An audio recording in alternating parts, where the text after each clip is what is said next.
हिमांशु, आप उत्तराखंड से आते हैं, इतना तो मुझे पता है। उत्तराखंड में कहाँ से आते हैं और मौजूदा वक्त में आप कहाँ रह रहे हैं? मेरा गांव कलुड़ में है, ये पौड़ी गढ़वाल में आता है। और अभी मैं लखनऊ में रहता हूँ और मेरे माता पिता भी वहीं पे रहते हैं। तो आपने जो प्रिपरेशन की वो लखनऊ से ही की है? प्रिपरेशन करने के लिए मैं दिल्ली में आया था, 1 साल मैंने ड्रॉप लिया था। तो उससे बीटेक के बाद मैंने एमटेक भी किया है, जिसके लिए कि मैं कर्नाटका गया था। तो एनआईटी सूरतकल से मैंने एमटेक किया।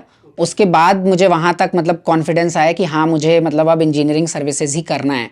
तो उसके लिए अगेन 1 साल ड्रॉप लिया, और जो कि मतलब हमारी फील्ड में जो सबसे बेस्ट कोचिंग रहती है वो दिल्ली में ही है। तो मैंने सोचा कि सब कुछ छोड़ छाड़ के कम्प्लीटली एकदम डेडिकेटेड इसी के लिए तैयारी करी जाए। तो सब कुछ छोड़ के फिर मैं दिल्ली आ गया था, एंड देन दिल्ली में 1 साल तैयारी करी, एंड देन लखनऊ में वैसे रहते हैं वहाँ पर। यूपीएससी में ऑल इंडिया रैंक 1 जो आपने लाई है, और जो मैं आपके इंटरव्यूज़ देख रहा था, जो मैं आपके बारे में पढ़ रहा था, आप पहले ये बताइए कि आपने यूपीएससी में किया क्या है? ऑल इंडिया रैंक 1 आपने लाई है, किस में आपको ऑल इंडिया रैंक 1 आई है और क्या वो आपका सब्जेक्ट मेजर था वहाँ में? तो सर यूपीएससी वैसे डिफरेंट टाइप के पेपर करवाता है, जैसे कि जो सबसे ज़्यादा फेमस है वो है सीएसई, सिविल सर्विसेज एग्जामिनेशन। ऐसे ही इंजीनियर्स के लिए एक अलग से पेपर करवाया जाता है, उसे कहते हैं ईएसई, इंजीनियरिंग सर्विसेज एग्जामिनेशन। तो ये स्पेसिफिकली जो हमारी कंट्री में इंजीनियरिंग फील्ड में जो एस्पिरेंट्स की ज़रूरत है या जो ऑफिसर्स की ज़रूरत है उनके लिए अलग से ये पेपर करवाया जाता है, जिसको कि मोस्टली इंजीनियरिंग स्ट्रीम से जो बच्चे आते हैं बीटेक करके वो लोग इसको देते हैं। तो उसमें जो इलेक्ट्रॉनिक्स एंड टेलीकम्युनिकेशन की ब्रांच है, उस ब्रांच में मैंने ऑल इंडिया रैंक 1 हासिल करी है। हिमांशु, एक सवाल मेरा यहाँ पर ये है कि आपने जैसे बात की सीएससी होती है और ये आपका जो इंजीनियरिंग वाला पार्ट आ जाता है, दोनों में क्या बुनियादी फ़र्क है? मतलब क्या आप इस फील्ड में जा कर के आप इन हाउस काम कर रहे होंगे, आप इंजीनियर वाला काम कर रहे होंगे, या फिर आप भी जो सीएससी करते हैं उनकी तरह ऑफिसर बन सकते हैं? क्या डिफरेंस होता है दोनों में? सर सबसे पहले तो मैं एक सिमिलैरिटी बताऊंगा कि सिमिलैरिटी ये है कि दोनों ही ग्रुप ए के गैजेटेड पोजीशन में दोनों को वहीं सेम पोजीशन मिलती है।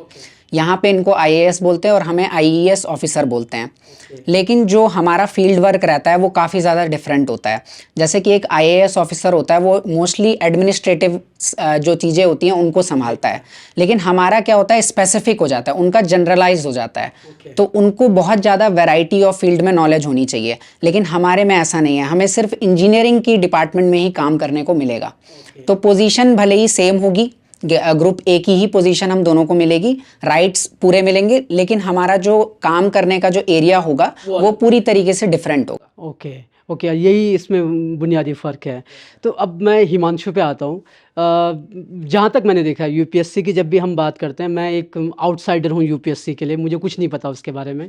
तो जहाँ तक हमें सुनाई देता है सीएससी वाला कि भाई आईएएस बनेगा, आईपीएस बनेगा, और मोटिवेशनल वीडियोस भी इसी के बारे में ज़्यादातर होते हैं। तो मेरा सवाल ये है कि किन किन आधार पर क्यों आपने मतलब सीएससी नहीं चुना और क्यों आप इंजीनियरिंग में गए? क्या आपको नहीं लगता कि मतलब जो सीएससी अगर मैं करता उसमें ज़्यादा फ़ायदे होते, ज़्यादा पर्क्स होते, या फिर ज़्यादा बड़ा नाम होता?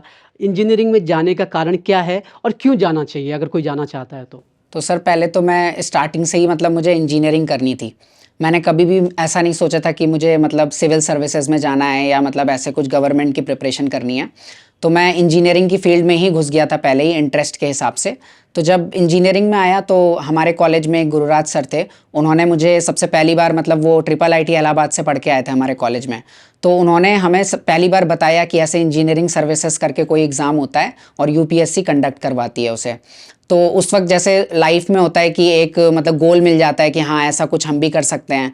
तो उस टाइम पे ये हुआ कि हाँ इंजीनियरिंग सर्विसेज की तैयारी करनी है, वहाँ से मोटिव आया जब उन्होंने हमें बताया। हमें भी नॉर्मली नहीं पता था, और इवन मेरे कॉलेज में भी मुझे लगता है किसी भी बच्चे को नहीं पता था कि ऐसा कुछ पेपर होता है। तो जब हमें पता चला तो बैक ऑफ द माइंड एक रह गया कि हाँ अब इसके लिए तैयारी करनी है।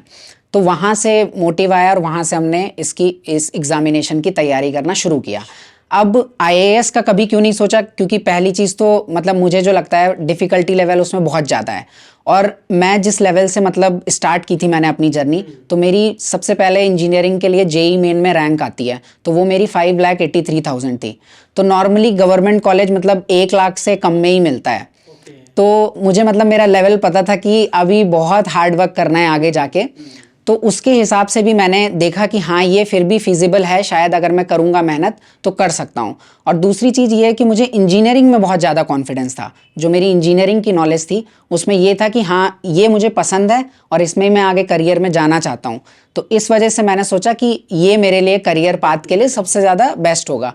तो अभी भी जैसे आईएएस के लिए बहुत लोग कहते हैं कि अब आप आईएएस की तैयारी करो, लेकिन मेरा वही है कि मैं मतलब वहाँ पे क्या है कि जनरल चीज़ें हो जाएंगी काफ़ी ज़्यादा, और फिर ये टेक्निकल चीज़ मतलब मुझे नहीं मिलेगी वहाँ पे। तो उसके लिए अभी थोड़ा पैशन है अंदर कि नहीं इसी फील्ड में करना है, तो इस वजह से मैं यहीं पे स्टिक हूँ और इसी में आगे करना चाहता हूँ। एग्री है। खुद मुझे समझने के लिए तुम्हें पूछना पड़ा कि भाई यूपीएससी में तुमने कहाँ ऑल इंडिया रैंक हासिल की है। आपके माँ बाप के लिए जो पहाड़ से आते हैं या फिर जो दूसरे लोग होते हैं, उनको ये समझाना बड़ा टास्क हो जाएगा।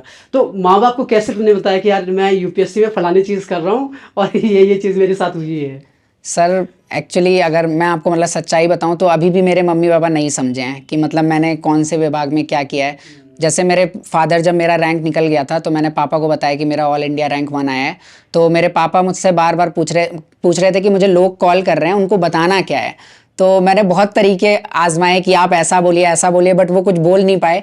तो अल्टीमेटली बस अब मैंने उनको बोला है कि आप बस ये बोलिए मैं ऑफिसर बन गया हूँ, तो अब वो वहीं बोलते हैं। तो माँ बाप के लिए वही है कि उनको तो नॉर्मल मतलब जैसे गवर्नमेंट जॉब हो गई है, वहीं उनका स्टार्टिंग से ही था।